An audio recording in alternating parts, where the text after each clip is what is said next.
ಬದುಕು ನೆಮ್ಮದಿಯ ಜೀವನಕ್ಕೆ ಪೂರಕ ಈ ಕುರಿತು ಮಾತನಾಡುತ್ತಾರೆ ಗಾಂಧಿಯ ದೀಪಾಲಿ ದೀಪಕ್ ಸಾಮಂತ್.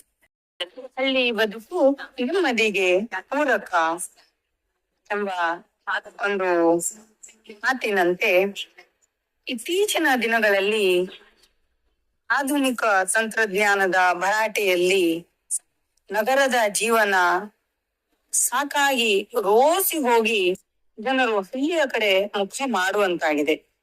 ಜನನಿ ಜನ್ಮಭೂಮಿಶ್ಚ ಸ್ವರ್ಗಾದಪಿ ಗರೀಯಸಿ ಎಂದರೆ ನಮಗೆ ಜನ್ಮ ನೀಡಿದ ತಾಯಿ ಮತ್ತು ಈ ಭೂಮಿ ತಾಯಿಯರು ಸ್ವರ್ಗಕ್ಕಿಂತಲೂ ಮಿಗಿಲಾದವರು. ಇಂತಹ ನಮ್ಮ ಜನ್ಮಭೂಮಿಯಾದ ಭಾರತ ದೇಶವು ಹಳ್ಳಿಗಳು ಪಟ್ಟಣಗಳಿಂದ ಕೂಡಿದೆ. ನಮಗೆಲ್ಲ ಹಳ್ಳಿಗಳೆಂದರೆ ತುಂಬಾ ಇಷ್ಟ. ಹಳ್ಳಿಯ ರಮಣೀಯ ವಾತಾವರಣ, ಗದ್ದೆ, ತೋಟ, ಸುತ್ತಲೂ ಗಿಡ ಮರಗಳು, ಕೆರೆ, ಹಳ್ಳ ಕೊಳ್ಳಗಳು ನೀಡುವಂತಹ ಶುದ್ಧ ಗಾಳಿ ನಮ್ಮನ್ನು ಆರೋಗ್ಯಕರವಾಗಿ ಇರಿಸುತ್ತದೆ ಎನ್ನುವುದರಲ್ಲಿ ಎರಡು ಮಾತಿಲ್ಲ. ಸದಾ ಕಾಲಿಗೆ ಚಕ್ರ ಕಟ್ಟಿಕೊಂಡಂತೆ ಯಾಂತ್ರಿಕವಾಗಿ ಓಡಾಡುವ ಪಟ್ಟಣದ ಧಾವಂತದ ಬದುಕಿಗೆ ಹೋಲಿಸಿದರೆ ಹಳ್ಳಿಯ ಬದುಕು ಹೆಚ್ಚು ನೆಮ್ಮದಿ ನೀಡುತ್ತದೆ. ಹಳ್ಳಿಯಲ್ಲಿ ಸಿಗುವ ತಾಜಾ ತರಕಾರಿ, ಹಣ್ಣು, ಹಂಪಲು, ಚಾಪೇರ, ನೇರಳೆ, ಜಂಬೆ ಹಣ್ಣು, ಹಲಸಿನ ಹಣ್ಣು ಮುಂತಾದ ಪ್ರಾಕೃತಿಕ ರೂಪದಲ್ಲಿ ಸಿಗುವಂತಹ ಅಪರೂಪದ ಹಣ್ಣು ಹಂಪಲುಗಳು ಪಟ್ಟಣದಲ್ಲಿ ಸಿಗಲು ಸಾಧ್ಯವಿಲ್ಲ. ಆದ್ದರಿಂದ ನಾವು ಆಗಾಗ ಹಳ್ಳಿಯ ಕಡೆಗೆ ಹೊರಡುತ್ತೇವೆ. ತಿಂಗಳುಗಟ್ಟಲೆ ದಿನ ಪಟ್ಟಣದಲ್ಲಿ ದುಡಿದು ಪರದಾಡಿದರೂ ಸಿಗದ ನೆಮ್ಮದಿಯನ್ನು ಹಳ್ಳಿ ಮನೆಗೆ ಹೋದರೆ ಸಾಕು, ಎಲ್ಲ ಆಯಾಸ ಕಳೆದು ಮನಸ್ಸಿಗೆ ಹಿತವಾಗುತ್ತದೆ.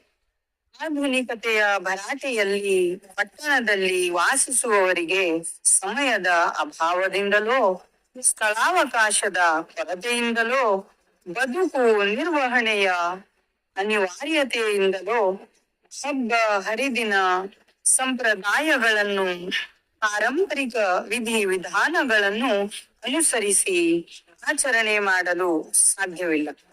ಆದರೆ ಹಳ್ಳಿಯಲ್ಲಿ ಇವೆಲ್ಲವೂ ಇನ್ನೂ ಜೀವಂತವಾಗಿರುವ ಕಾರಣ ಹಳ್ಳಿಗಳು ಆಚಾರ ವಿಚಾರ, ಪರಂಪರೆ, ಸಂಪ್ರದಾಯ ಪಾಲನೆಯಲ್ಲಿ ಮುಂಚೂಣಿಯಲ್ಲಿವೆ ಎನ್ನಬಹುದು. ಇತ್ತೀಚಿನ ದಿನಗಳಲ್ಲಿ ಪಟ್ಟಣದ ಬದುಕಿನಲ್ಲಿ ಸುತ್ತಲೂ ಕಾಂಕ್ರೀಟ್ ಕಾಡು ಮತ್ತು ನಗರ ಪಾಲಿಕೆಯವರು ಒದಗಿಸುವ ಶೇಖರಿಸಲ್ಪಟ್ಟ ಔಷಧಿ ಯುಕ್ತ ನೀರು ಸಿಕ್ಕರೆ ಹಳ್ಳಿಗಳಲ್ಲಿ ಸುತ್ತಲೂ ಬೆಟ್ಟಗುಡ್ಡ, ದತ್ತ ಕಾನನ, ನದಿ, ಕೆರೆ ಕಟ್ಟೆಗಳು, ಪ್ರಾಣಿ ಪಕ್ಷಿಗಳು, ದನ ಕರುಗಳು, ಸುಗಂಧಿತ ಪುಷ್ಪ ಲತೆಗಳಿಂದ ತುಂಬಿದ ಪರಿಸರ ಸಿಗುವುದು.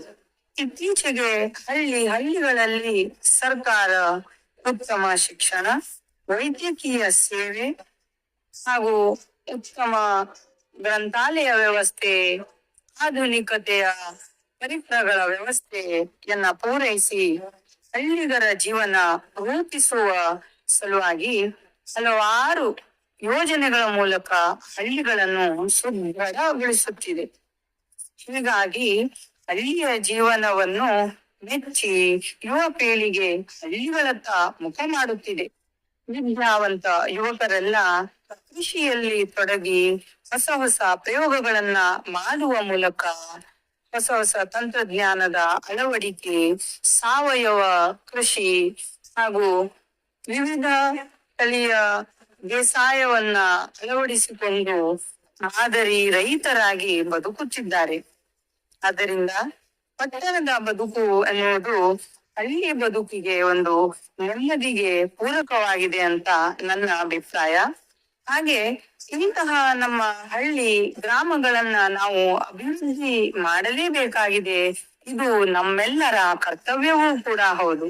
ನಮ್ಮ ಜನ್ಮಭೂಮಿಯಾದ ಈ ಭಾರತ ದೇಶದಲ್ಲಿ ಹಳ್ಳಿಗಳು, ಪಟ್ಟಣಗಳು ತುಂಬಾ ಇರುವುದರಿಂದ ದೇಶದ ಬೆನ್ನೆಲುಬಾದ ಹಳ್ಳಿಯ ರಮಣೀಯ ವಾತಾವರಣ ಹಾಗೂ ಆರೋಗ್ಯಕರವಾದಂತಹ ವಾತಾವರಣವನ್ನ ನಾವು ಮುಂದಿನ ಪೀಳಿಗೆಗೂ ಒದಗಿಸಿ ಕೊಡಬೇಕೆಂದರೆ ಇವುಗಳನ್ನೆಲ್ಲ ಕಾಪಾಡಿಕೊಳ್ಳುವುದು ನಮ್ಮೆಲ್ಲರ ಆದ್ಯ ಕರ್ತವ್ಯವಾಗಿದೆ. ಈ ಯಾಂತ್ರಿಕವಾಗಿ ಓಡಾಡುವಂತಹ ನಮ್ಮ ಪಟ್ಟಣದ ಈ ಧಾವಂತ ಬದುಕಿಗೆ ಹೋಲಿಸಿದರೆ ಹಳ್ಳಿಯಲ್ಲಿ ಸಿಗುವಂತಹ ಒಂದು ನೆಮ್ಮದಿ ಇನ್ನೆಲ್ಲೂ ಸಿಗಲಿಕ್ಕೆ ಸಾಧ್ಯವಿಲ್ಲ. ಹಾಗಾಗಿ ಈ ಹಳ್ಳಿ ಹಾಗೂ ಗ್ರಾಮಗಳನ್ನ ಅದರ ಒಂದು ಮೂಲ ಪರಿಸರ ಪ್ರಾಕೃತಿಕ ಸೌಂದರ್ಯವನ್ನ ಉಳಿಸಿಕೊಳ್ಳುವಲ್ಲಿ ನಮ್ಮ ಸರ್ಕಾರದ ಹಾಗೂ ನಮ್ಮೆಲ್ಲರ ಸಮಾಜದ ಕರ್ತವ್ಯವೂ ಒಂದಾಗಿದೆ. ಅದೇನೆಂದರೆ ಕೃತಕತೆಯನ್ನ ಅಲ್ಲಿಂದ ದೂರವಿಟ್ಟು ಹಳ್ಳಿಯ ವಾತಾವರಣಕ್ಕೆ ಕೃತಕತೆಯನ್ನ ಬಳಸಲಿಕ್ಕೆ ಹೋಗದೆ, ಕೃತಕತೆಯನ್ನ ಒಳಪಡಿಸದೆ ಆದಷ್ಟು ನೈಜತೆಯನ್ನ ನಾವು ಅಲ್ಲಿ ಇರಿಸಲಿಕ್ಕೆ ಬಯಸಿದರೆ ಹಬ್ಬ ಹರಿದಿನಗಳಲ್ಲಿ ಸಂಪ್ರದಾಯಗಳನ್ನ ಪಾರಂಪರಿಕ ವಿಧಿವಿಧಾನಗಳನ್ನ ಅನುಸರಿಸುವ ಮೂಲಕ ಆಚರಣೆ ಮಾಡಿದರೆ ಹಳ್ಳಿಗಳಲ್ಲಿ ಇನ್ನೂ ಜೀವಂತವಾಗಿರುವಂತಹ ಹಲವು ನಮ್ಮ ಪೂರ್ವಿಕರು ಉಳಿಸಿ ಬೆಳೆಸಿಕೊಂಡು ಬಂದಂತಹ ಆಚಾರ ವಿಚಾರ ಪರಂಪರೆಗಳನ್ನ ನಾವು ಸಂಪ್ರದಾಯಗಳನ್ನ ಪಾಲನೆ ಮಾಡಿಕೊಂಡು ಬಂದರೆ ನಮ್ಮ ಈ ಹಳ್ಳಿ ಜೀವನ ಒಂದು ಆಶಾದಾಯಕವಾಗಿ ಮುಂದಿನ ಪೀಳಿಗೆಗೆ ನಾವು ಹಸ್ತಾಂತರಿಸಲಿಕ್ಕೆ ಸಾಧ್ಯತೆ ಇದೆ. ಹಾಗೂ ಮುಂದಿನ ಪೀಳಿಗೆಗೂ ನಮ್ಮ ಎಲ್ಲ ನಡತೆಯನ್ನ ನಾವು ಮಕ್ಕಳಿಗೆ ಕಲಿಸ್ಲಿಕ್ಕೂ ಸಾಧ್ಯವಿದೆ. ಮುಂದಿನ ಪೀಳಿಗೆ ಹಳ್ಳಿಗಳತ್ತ ಮುಖ ಮಾಡುವಂತೆ ನಾವು ಮಾಡಲಿಕ್ಕೆ ಸಾಧ್ಯವಿದೆ. ಪ್ರಾಣಿ ಪಕ್ಷಿ ದನ ಕರುಗಳನ್ನ ಅವುಗಳ ಸೊಗಡನ್ನ ಪ್ರಕೃತಿ ಸೊಬಗನ್ನ ನಾವು ಮುಂದಿನ ಜನಾಂಗಕ್ಕೆ ಕೊಡುಗೆಯಾಗಿ ನೀಡಬಹುದಾಗಿದೆ.